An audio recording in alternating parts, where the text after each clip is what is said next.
berikutnya seorang anak muda yang juga menjalankan bisnis kreatif. Tapi semua ini gara-gara masa lalunya yang kelam, masa lalunya yang pahit. Dia lahir dari keluarga broken home, pernah ke Jerman hanya untuk memukul ayahnya. Apa yang terjadi pada anak muda ini?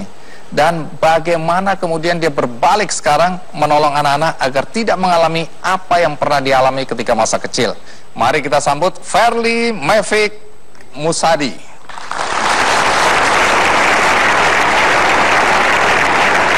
Iya, Ferly, thank you. Wah, penampilannya keren ini. Oke, Ferly, duduk. Ferly Mefik Musadi. Benar. Ferly, Yap. lahir di mana? Siegburg, Jerman. Lahir di Jerman. Kok bisa lahir di sana? Orang tua? Memang orang tua saya merantau lah ya. Merantau. Memberanikan diri untuk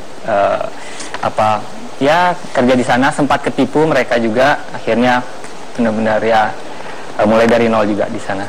Oh, orang tua sempat tertipu di sana. Ya, jadi katanya ada kerjaan, pas sampai di sana ternyata nggak ada. Nggak ada kerjaan. Ya. Jadi umur 4 bulan kembali ke Indonesia. Ya, jadi memang saya bolak-balik 4 bulan, sampai 4 bulan saya di Jerman, 4 tahun saya di Indonesia, terus 10 tahun saya di Jerman, 15 tahun saya di Indonesia, sampai 15, ya bolak-balik sih. Bolak-balik. Terakhir 18 saya di Jerman, balik ke Indonesia sampai sekarang. Iya. Tampilan Anda kelihatannya sangar begini ya. Menutupi body yang kurus. Ini jaketnya yang tebal, saya kira badan Anda memang besar gitu ya. Ternyata jaketnya yang kebesaran. Gede sih sebenarnya. Oh, gede sebenarnya. Nah, Anda pernah bercita-cita untuk kemudian berlatih bela diri, ya, membesarkan badan, melatih otot, hanya karena ingin ke Jerman balik sana untuk memukul ayah Anda? Jadi ceritanya gini, memang bapak saya dan kakek saya sebenarnya pendidikannya yang saya tahu memang sangat keras. Ke saya keras, oke, nggak ada masalah. Yang jadi masalah ada adik saya yang perempuan, kakak saya perempuan juga dididik dengan keras, dan saya nggak setuju itu. Saya ngurus adik saya itu dari kecil, namanya Mona. Terus saya waktu ada kesempatan pulang ke Indonesia, saya janji kalau sampai adik saya dipukul, dan waktu itu memang bapak saya ringan tangan ya, saya di Indonesia akan ngegedein badan, saya akan pergi ke bapak saya dan saya akan pukul balik. Alhamdulillah saya nggak gede-gede. Ya, Tuhan Maha Adil. Adil. Iya. Tapi kenapa Anda ingin memukul ayah? Saya rasa orang yang dididik dengan kekerasan itu nggak perlu kekerasan dalam mendidik anak manapun. Ini kesadaran baru Anda rasakan setelah Anda dewasa ini ya? Nggak juga. Saya dari kecil sempat waktu bapak saya mau mukul saya, satu titik biasanya kalau saya dipukul, saya turunin tangan.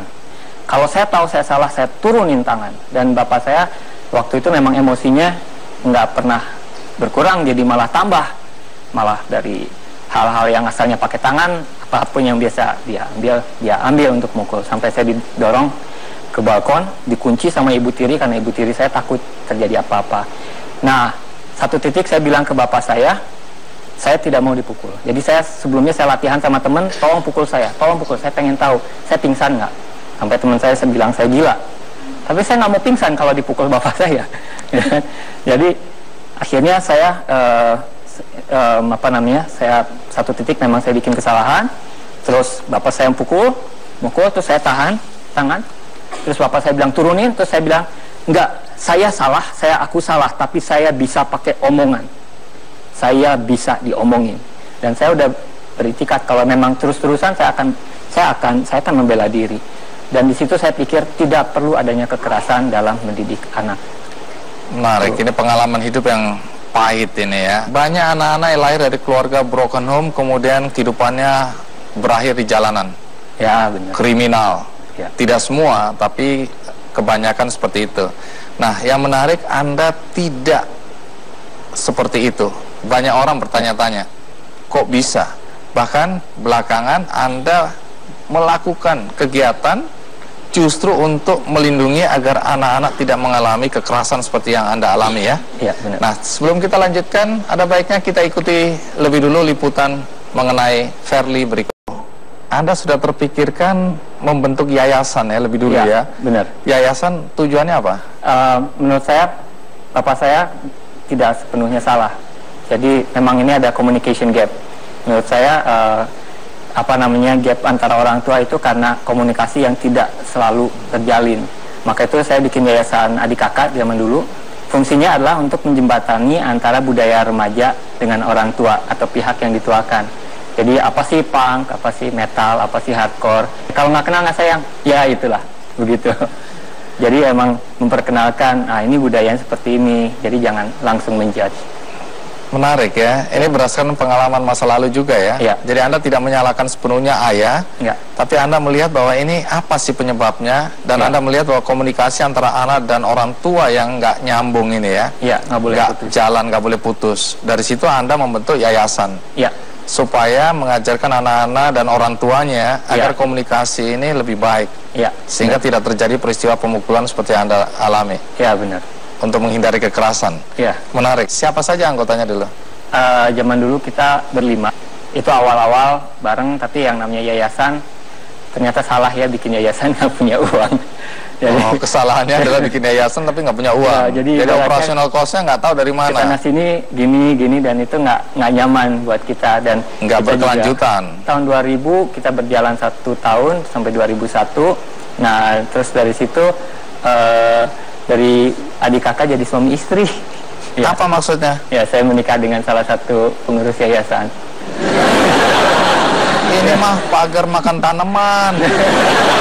Nah, terus akhirnya bubar yayasannya? Kita dinginin dulu. Maksudnya cita-cita saya dari dulu sampai sekarang itu memang membuat perubahan itu. Bahwa anak patut dihargai, anak patut diberi kesempatan, anak patut diberi suara, dan apapun bisnis yang saya lakukan saya putar di sekitar itu berkaitan dengan budaya remaja yang otomatis anak-anak. Tahun 2001 itu clothing masih sama sekali nggak dianggap lah ya, distro kita beli kilo-kiloan, istri saya investasi 125, saya investasi 100.000, totalnya jadi 225. 225.000? Iya. Emang bisa itu? Bisa, dan untuk kita bikin bisa dibilang sampling lah ya, setengah lusin, 2 desain tapi. Iya. Dari situ kita udah nunjukin bahwa kita jalan. Kita nggak omong doang, kita jalan. Kita ada desainnya seperti ini, terus kita nunjukin dan orang-orang melihat kita bergerak, dan akhirnya mereka tertarik, gue invest dong, gabung dong, dan lain-lain. Dan dari situ investasi bertumbuh gitu, berkembang. Menarik, karena Anda bisa survive seperti itu dengan modal yang relatif kecil, 225.000. Iya. Memulai bisnis ini. Iya. Apa yang terjadi dalam perjalanan hidup seorang Fairly? Ikuti terus Kick. Terima kasih Anda masih bersama saya di acara Kick Candy. Kita masih bercerita tentang anak-anak muda yang berbisnis kreatif, tapi bisnisnya ini ditujukan untuk kegiatan sosial. Karena ini menyangkut masa lalu mereka. Mereka tidak ingin anak-anak generasi muda Indonesia mengalami hal yang sama seperti yang mereka alami, termasuk pengalaman Fairly sendiri ya. Ya. Boleh cerita bagaimana bisa sukses dengan modal 225.000 bangkit mendirikan usaha distro ya? Jadi mulainya sih sebenarnya modal kecil itu dibutuhkan buat pembuktian. Zaman dulu nggak ada program crowdfunding atau Kickstarter. Tapi sebenarnya pola seperti itu yang kita terapin. Jadi kita bikin bisa dibilang sampel dan lain-lain, dan kita bergerak mengundang investasi. Akhirnya orang juga melihat, mereka ngelihat ini pasangan kecil dua nih panting tulang banget sih gitu, prihatin gitu. Umur berapa waktu itu? 24 saya, ya baru masuk kuliah waktu itu. Nah, orang yakin untuk invest. Ya, orang lihat karena memang produknya bagus. Jadi memang kita desain, teman-teman saya minta bantuan dari teman-teman juga. Orang juga ngelihat, dan bisnis itu kan t-shirt di zaman itu kualitasnya ampun gitu. T-shirt lokal yang kita sebut. Iya. Kalau nggak menarik, nggak bagus. Kualitasnya ya kurang aja. Kurang Bagus, keras, detail gambarnya jelek. Dan sebelumnya kita biasa pakai baju metal yang sekarang harganya 4 kali lipat gitu. Akhirnya, nah, siapa yang bekerja di situ? waktu itu memang tukang-tukang tukang-tukang kaos yang Bandung kan banyak tukang kaos. Iya. Tapi memang secara kualitas mereka memang yang rumahan itu biasanya jauh dengan yang pabrik. Kalau pabrik nggak bisa bikin setengah lusin gitu kan. Iya, ini bisa ya dipakai retail. Nah, selain keunikan tadi, Ya. tapi segmennya siapa nih? Siapa pembelinya? Segmennya awalnya teman-teman sendiri. Nah, terus berikutnya segmen adalah di saat kita dari teman-teman kualitas butut mereka mah bangga. Tapi dengan kualitas butut kan kita belajar. Kita develop, akhirnya kita tahu, oh ternyata kalau mau bagus harus bikin mesin ini. Terus gimana sih cara bikin mesin ini? Akhirnya kita browsing, kita nanya, dan kita barter ilmu dengan orang di luar negeri. Iya. Dan bikin sendiri. Nah, ini dengan bisnis distro yang mulai berkembang, Ya. kegiatan di yayasan juga mulai berkembang. Akhirnya di 2004 dari ibaratnya saya ngerasa berlimpah lah sebagai tukang sablon, sebagai clothing gitu ya. Berlimpah rezekinya. Iya, akhirnya kita jalanin lagi 2006. Apa yang dilakukan? Ternyata di Yayasan Adik Kakak itu asalnya kan segmennya remaja. Kita mau nunjukin ke remaja choices of life yang mereka punya. Mau reggae nggak harus ngeganja, kalau mau punk nggak usah mabok, ya kan. Nah, tapi ternyata agak susah ngerubah remaja di saat mereka lagi puber-pubernya. Ternyata memang masalah bukan hanya di remaja, di orang tua juga. Komunikasinya nggak ada. Akhirnya kita bikin pertama kampanye Never Grow Up. Never grow up. Ya, never grow up. Stay young for your kids. Stay young for your kids. Ya, jadi Pengertiannya apa itu?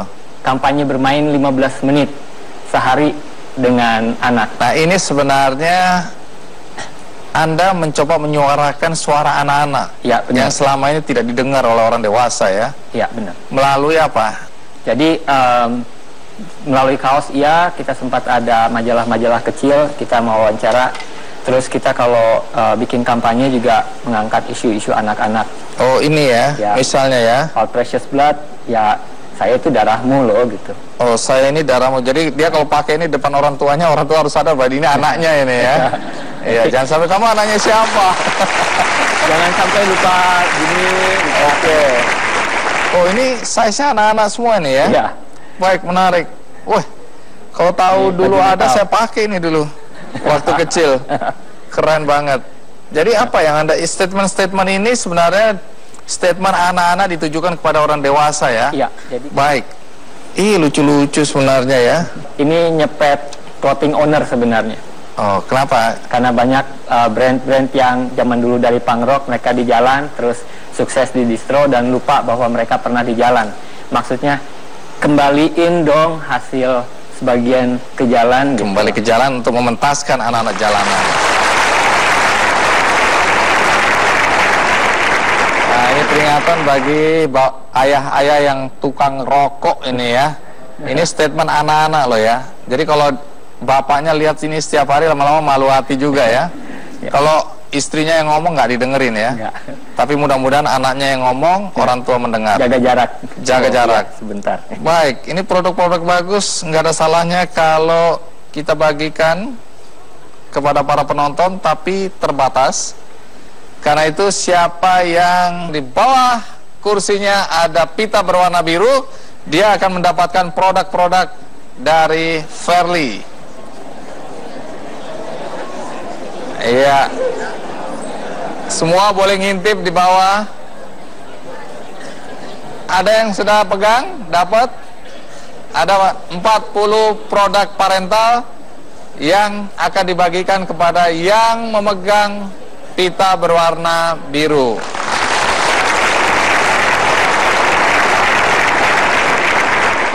Minta maaf ya, sebagai anak muda dalam komunitas